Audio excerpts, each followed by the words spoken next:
Hello and welcome to the Meet the Parents podcast.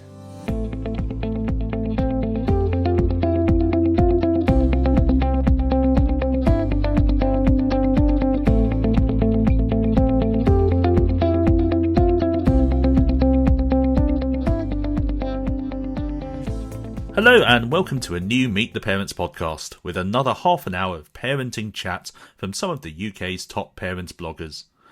I'm Tim from Slouching Towards Thatcham, and this evening I'm talking with Dave, the Dadventurer, and Vicky from Verily Victoria Vocalisers. Good evening, both of you. Hello. Good evening. So this week we're going to talk about pocket money, that's our kids, not ours, and what constitutes good manners. So let's start by talking about pocket money.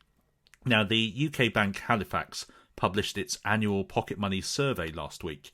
It revealed that the average weekly pocket money received by children aged 8 to 15 is £6.55, which would pretty much buy you 2 large lattes in Starbucks or about 2.5 McDonald's Happy Meals. But anyway, let's kick off with a little trip down memory lane, revisiting our own childhoods. Now, I did receive pocket money as a child. Did you guys too? I did, yes. Probably £1 or £2 a week. I wish I got £6.55 when I was a kid, I tell you. It would have gone a long way. Can you remember how old you were when you started receiving pocket money? I think I was probably about 9, which is great as age now. How about you, Dave? Yeah, I did as well. I think I was probably a little bit younger than that. I'd sort of be thinking I was maybe 8 or so, maybe at a point where I could start helping around the house a little bit. Slave labour, exactly. I must have been about 7 when I started getting pocket money, and I do remember that I got 20p a week initially, which, according to the handy inflation calculator on the Bank of England website, isn't it amazing what you can find online, is equivalent to £1.12 a week in today's money. By the time I was 11 or 12, I was up to about £1.50, I think, which is equivalent nowadays to £4.78, so but still a fair way short of the average today, and yet I never felt in any way deprived at the time. Yeah, what sort of things did you guys spend your pocket money on, and also did you spend all of it or did you save any of it? I used to be, well, I still am, a saver. So I used to get Match magazine every week, which was probably £1 or so, and also stickers and things like that. So the Panini stickers and what have you. Apart from that, I didn't really spend it. It was sort of put to the side and saved. When I was that bit older, like sort of teenage years, I used to buy CDs and things like that. But I guess I was a bit of a crap kid when it came to spending money. What about you, Vicky? Mine was usually vinyl, 7-inch singles. So it would be Woolworths or Smiths for me. And if once I bought my single, then I'd be off to the magazine section to buy smash hits so I could do the lyrics that went with them. And then as I got older, it started to become things like Just 17. And then I'd save up to buy things like makeup and, the usual girly things.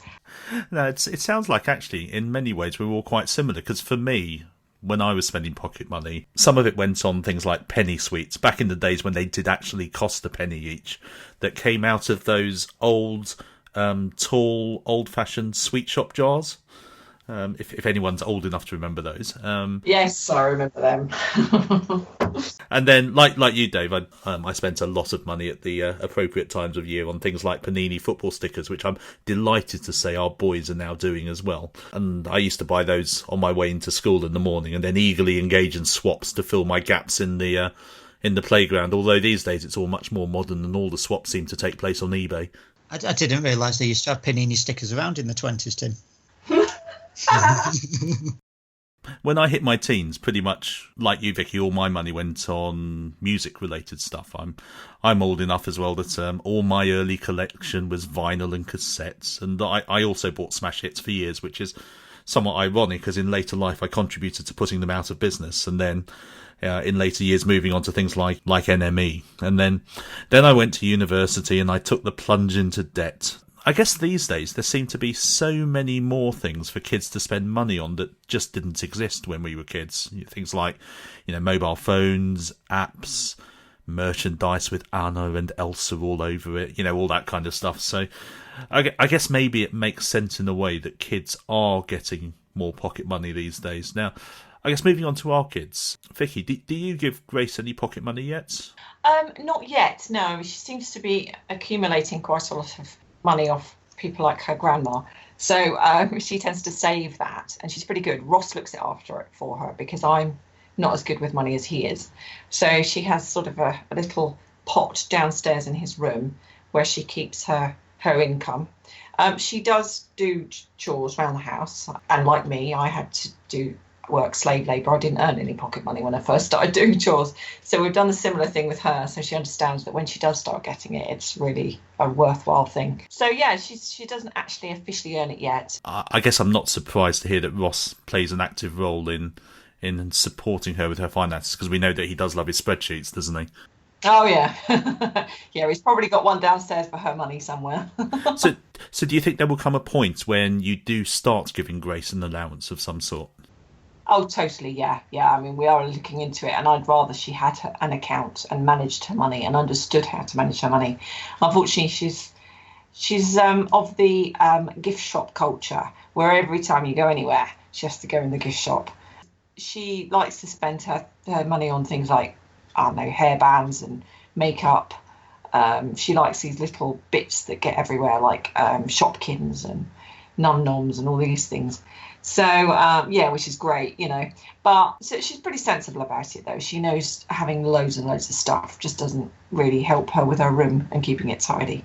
Yeah, and we're painfully familiar with the gift shop phenomenon as well. I think sometimes we only go to places specifically so the boys can go into the gift shop. I mean, we started giving Isaac pocket money just as he turned 7, which coincided with him expressing an interest in saving up for an Xbox, and the timing of that worked really well because it's given him something to really focus on. And now the boys are 8 and 6. They receive it's £2 and £1 each per week, and they have the opportunity to earn more as a reward for doing additional things, all the chores around the house and so on. Or equally, they forfeit some as a punishment for repeat offences. Now there's a very complex set of scales and calculations in the house that I basically make up as we go along. It sounds like this should be like a game show. I'm expecting like a Slouching Towards Thatcham spin-off game show on BBC One. It is a suitably complex set of rules that are involved, and it makes filling in a self-employed tax return look straightforward.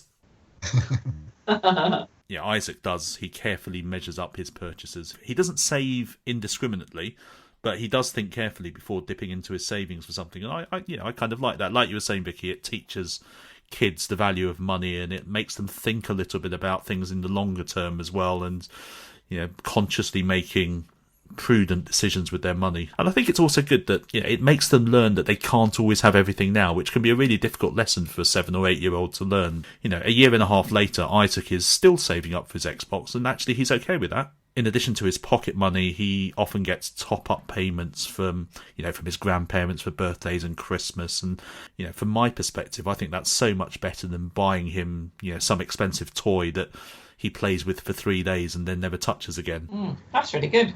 And then when we do go on those trips and we have to exit through the dreaded gift shop, we've got a kind of agreement now with the kids that whatever they spend on a given toy or book or whatever it is, that they contribute 50% of it, and I'll top it up to cover the rest of the price. Now, Dave, Elle obviously is a little bit too young for pocket money at the moment, but have you given any thought as to when you might start and how you might go about it? I think she obviously needs to be an age where she sort of understands the concept of money and understands the value of it. So, it would appear that that's sort of around the age of 7, 8, something like that. We do have a regular saver, which we've had ever since she was born, where we put money in. So I guess technically she's getting pocket money at the moment. She just doesn't know about it. So I think, it's probably going to be more around 7, 8, and then it'll be the standard thing of, X pound per week, which in 6 years' time that'll probably be like a tenner now or something, won't it? And what you say seems to very much tallies with what the Halifax survey says. I mean, that says that parents on average start giving their children pocket money between the ages of 6 and 7 typically. Also, according to the survey, 9 out of 10 parents encouraged kids to save at least some of their pocket money. Now, as we were saying just now, Dave, we've spoken before that you're a bit of a saver yourself. So at the point at which you start giving Elle pocket money, do you think you'll be trying to steer her down a similar path? Ultimately, if you're giving her pocket money, it's up to her to decide what she wants to do with it. I think it's about giving her the choice to decide what to do. Obviously, she's going to see how, like, me and Hayley value money ourselves and things, that, we're not frivolous, we don't spend everything we've got. So I think there's going to be sort of a process of osmosis to an extent that she'll probably be raised understanding the value of money. But if she wants to spend it on something, then that's her decision. One of the things that my folks did when I think I was probably about 14, which was something that really helped me with money, was that they decided to give me the child benefit that they got. So every month or whatever it was, the child benefit went into my account instead, and then I was responsible for buying what I needed. So obviously they, covered food and stuff like that, and obviously didn't charge me rent or anything. But if I wanted to go out and buy some clothes, then it would come out of that money. If I wanted to buy a CD, it'd come out of that money. And then I worked at the same time, so, topped it up in that way.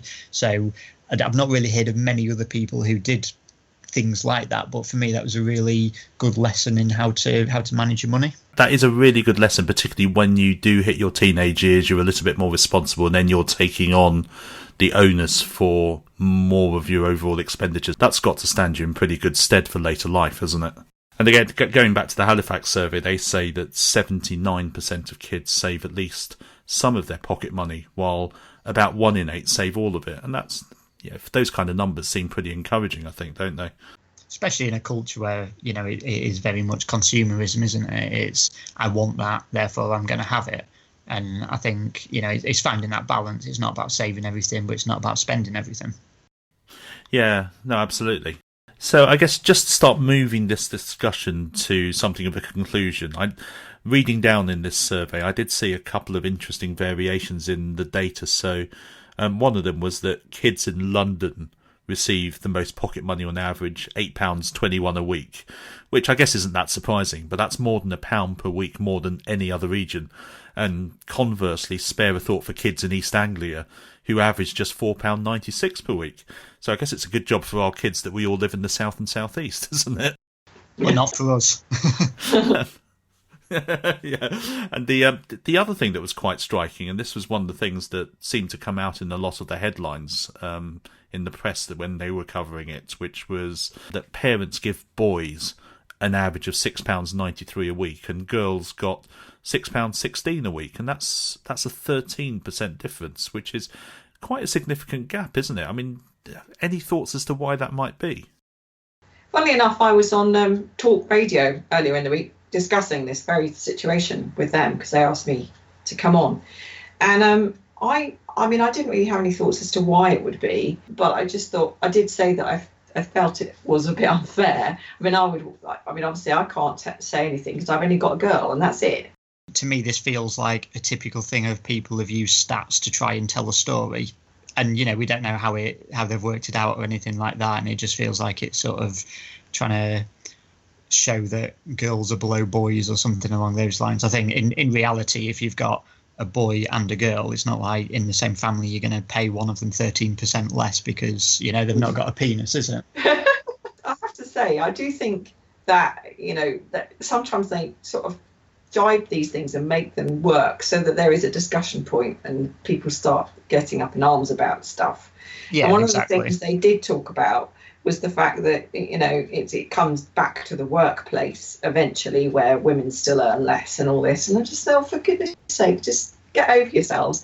I'm sure there is no parent in this country, unless, if one's older than the other, then yes, maybe there is a different pay rate.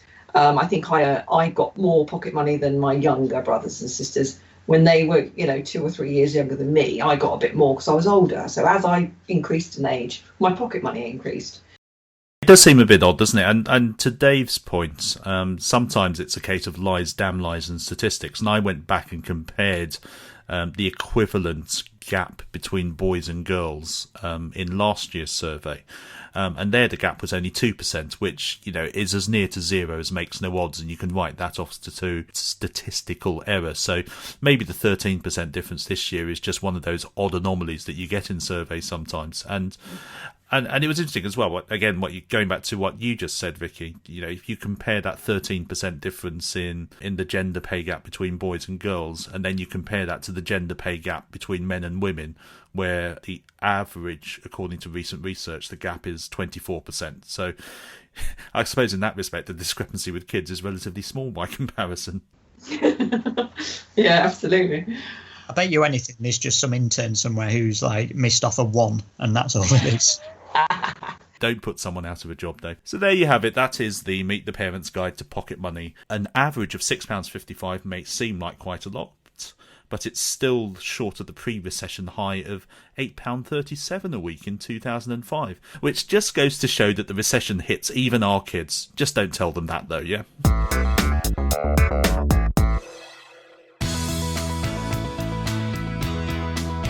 Still struggling to work out what to buy for Father's Day? Then why not give the man in your life a day pass to do a barbecue, drink beer, and watch the football at Euro 2016. You'll earn brownie points to cash in at a future date. And if you're lucky, he won't realise that that's what he was intending to do anyway. This advert wasn't brought to you by official Euro 2016 sponsors such as Carlsberg, Coca-Cola, Hisense and SOCAR. Who the hell are those last two anyway? But they might as well have been.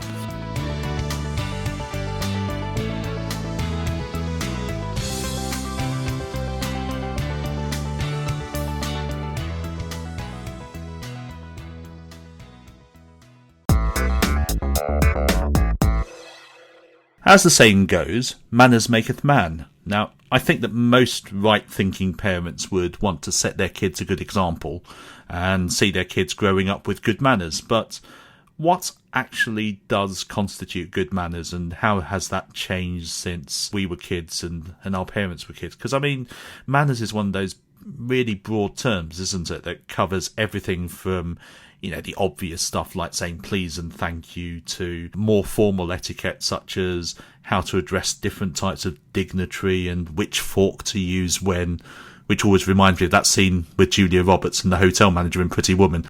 What else? Speaking of forks, I suppose the dinner table is a good place to start. Now, this is often the source of much hilarity in our household because Cara sits there at the head of the table, and she's obviously been very well taught in preschool because she is always extremely quick to remind us not to put our elbows on the table. And we're also quite strict about making the kids ask for permission to leave the table when they've finished eating and so on. Do you guys set any particular rules or manners for the dinner table or just generally around the house?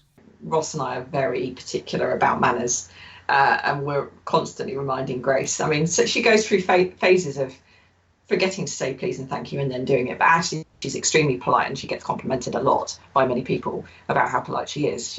She speaks nicely, she says please, she says thank you. I'm sorry, I'm going to get on my soapbox here. I cannot stand going out to restaurants and seeing parents just bung their kid an iPad. We were in a restaurant when we were on holiday and there was a woman on the table next to us, and all we could hear while we were trying to have a discussion between us was some kids programme. And really, I haven't come to eat my dinner to listen to kids shows. Funnily enough, I asked Grace earlier on what she thought when she was in the bath. And I said to her, what do you think is bad manners, Grace? And she said, farting at the dinner table. How about you, Dave? We're starting slowly to get to that stage. I think at 22 months old now, we're starting to get to the point where we're asking Elle to say please or thank you that a little bit more, but obviously she's not quite at that point yet. So I think it's going to be something which comes in the near future, but that near future is probably nearer than I imagine, which means I'll need to start watching things like my language. I have to admit that what I was in the doghouse for a little while for teaching each of our children to burp, which I consider to be one of those rites of passage that all fathers have to pass on to their children. But Heather sees it in a slightly different light, and the worst thing of it is that the worst offender of our children for doing that is Cara. She's so ladylike.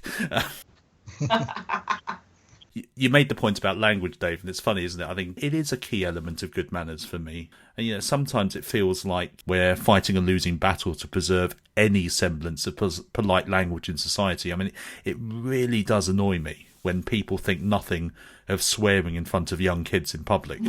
And I think, Vicky, you and I have talked about this before. Modern pop music these days is full of either explicit or overtly suggestive language in a way that it never used to be, I think. I mean, how do you guys feel about sort of language generally with kids?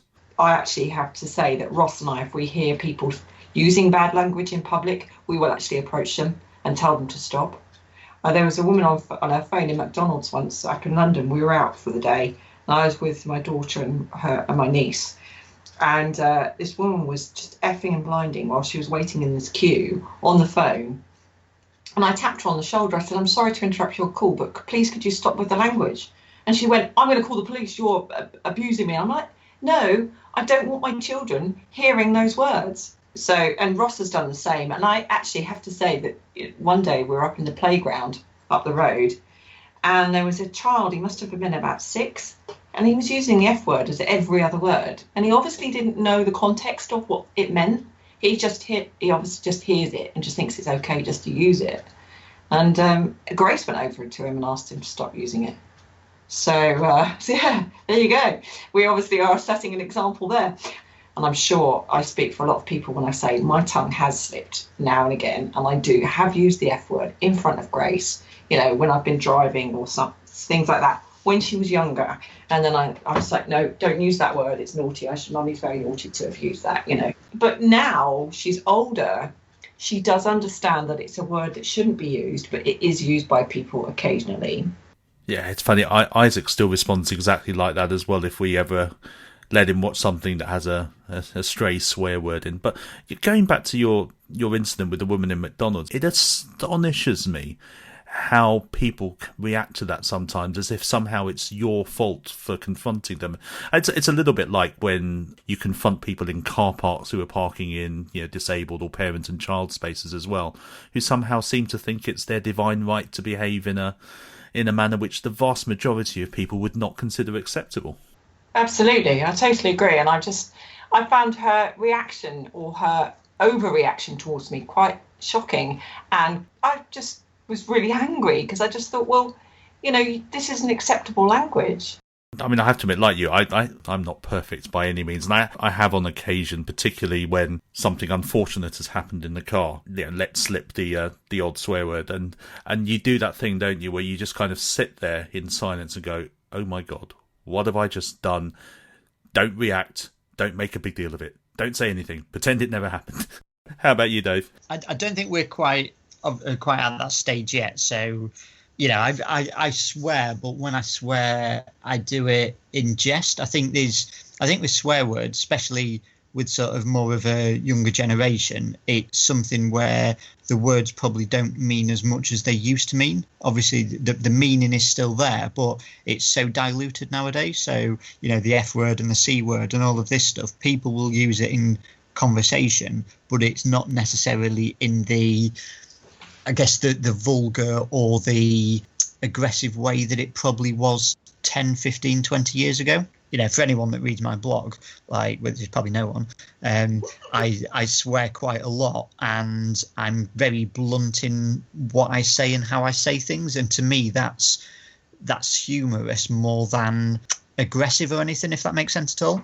So I can totally see how when your McDonald's example, when you're out and if someone's saying the F word and things, it's like, well, I don't want my kid to hear that. And I'd imagine give it a few more years, I wouldn't want Elle hearing that type of thing. But I think there is something with swear words aren't as impactful and powerful as they used to be. Because if I think back to my parents, they never used to swear. And there were so many swear words I didn't know about until in my teenage years and things. But nowadays it's just because of mass culture and phones and, as you say, music and everything like that, it's just stuff which people know younger. Now, are you at that stage where you either go through the process of, instead of swearing out loud, you spell out certain words, or you start to develop substitute words instead of swear words, which actually we didn't do, but we did do the spelling out thing. Have you reached that stage yet at all?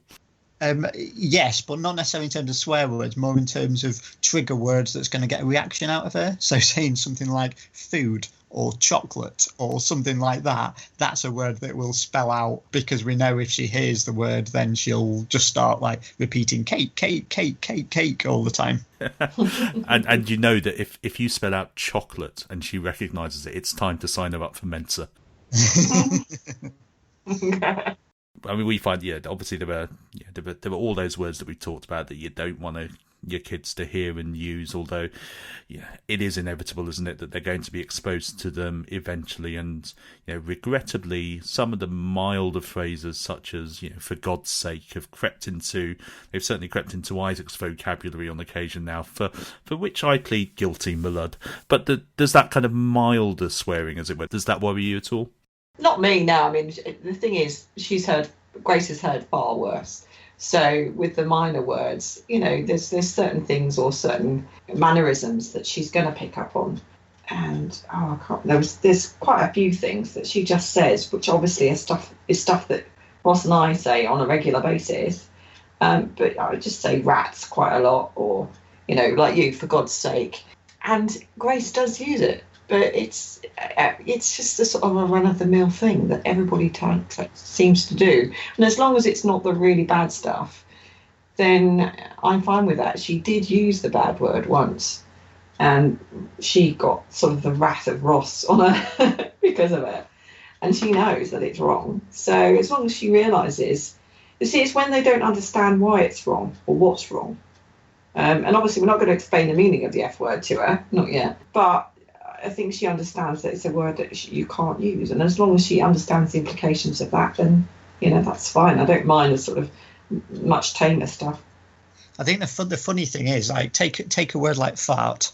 So I'll have to giggle at that. So like that's a word which I'd say that most adults use, but there's almost like this rite of passage when it comes to kids that you can't use fart. Like you've got to use like pump or trump or something like that first. And like it's, to me, when growing up, like fart was a bad word because it was worse than pump or trump. And it's like, you look at that and go, well, like if Elle starts saying fart, that really doesn't bother me because that's not a bad word. Like if she starts saying, if she starts calling me well, let's not go there. But using some really bad words, that's a different conversation. But to me, things like bloody hell or crap or things like that are just so diluted words nowadays that, that's the equivalent of, like, what were you saying, Tim, with, like, for God's sake. What about manners in terms of the way we treat other people? I mean, for instance, one of the things I always really dislike is, if you say something to someone and they can't even be bothered to respond to you or even acknowledge you. Things like that really wind me up.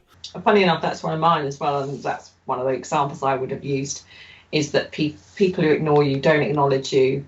One of my biggest bugbears is people not saying thank you when you've waited for them when they're coming past cars when you're driving.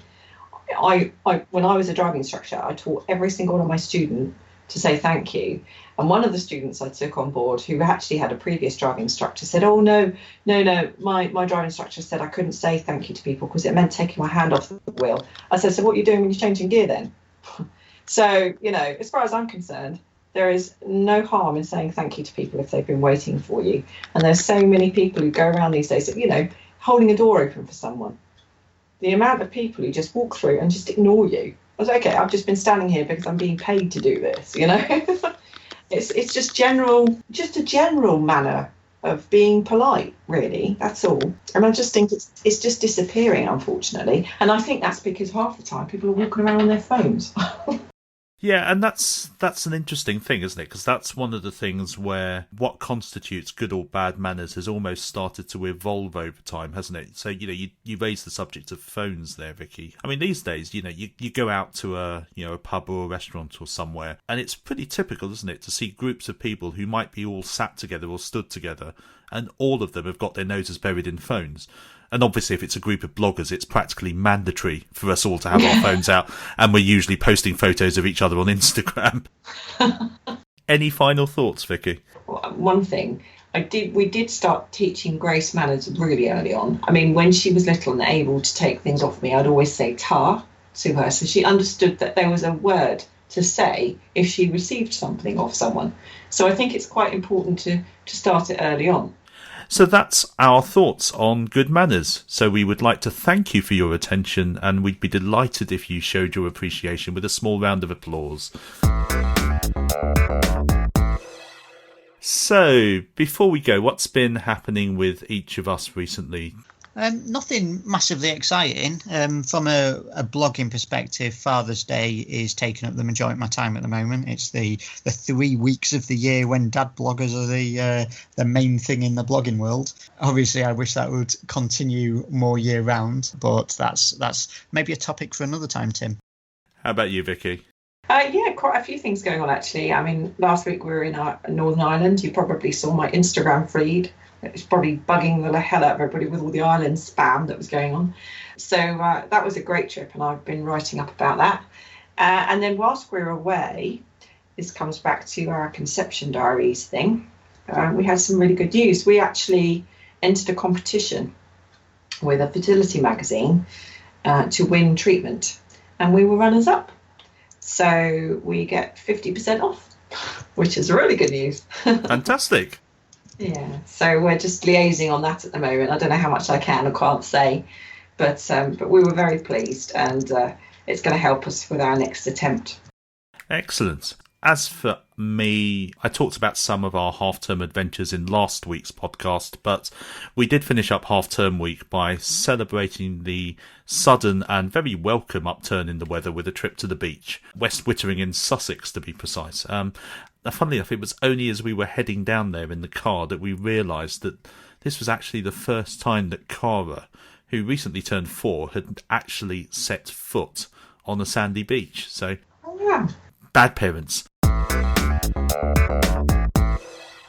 And that's it for another episode of the Meet the Parents podcast. We'll be back next week, but in the meantime, here is where you can find the three of us online. I'm at thedadventurer.com and Twitter at @the_dadventurer. I'm Verily Victoria Vocalises, which is www.vevivos.com, and you can find me on Twitter at Vic Welton. And as ever, I am at slouchingtowardsthatcham.com, and you can find me on social media at ThatchamDad. So you can download this podcast on iTunes and on Android devices, on our website at meettheparentspodcast.com, and via a variety of podcasting apps. Do please give us a follow on Twitter at ParentsPodcast and Facebook at facebook.com/meettheparentspodcast. So thank you for listening, and do please join us again next week. Good night.